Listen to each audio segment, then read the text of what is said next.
In example 5, we are going to evaluate the exponential expressions 4j to the third and in parentheses 4j to the third when j is equal to 2. If we start with letter A, 4j raised to the third power, we're going to take the 2 and we're going to plug it in for the j, and it will look like this. 4 times 2 to the third power.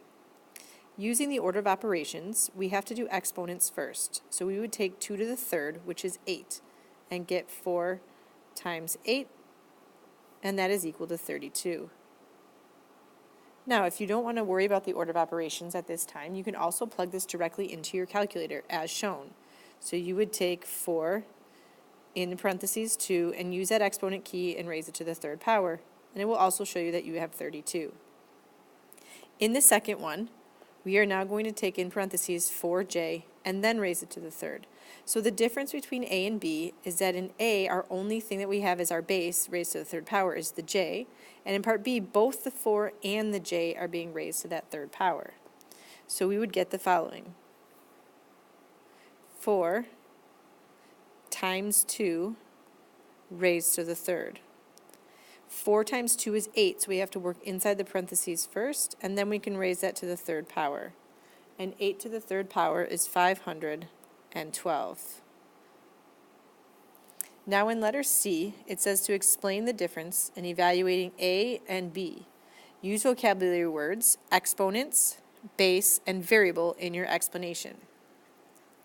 So if we go ahead and start writing this out, we can say in letter A, so in A, the variable,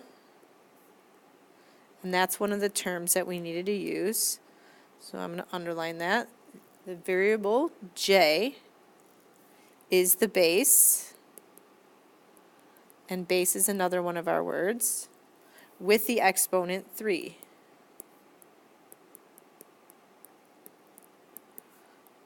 And exponent is the other one. So again, when we are looking in letter A, the only thing being raised to the third power is that j, that's called the base. Whereas in letter B, both the 4 and the j are going to be the base. So continuing on, we could say in B, the expression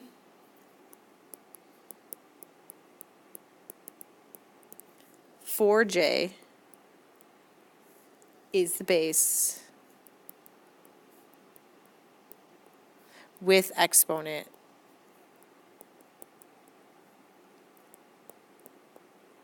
3.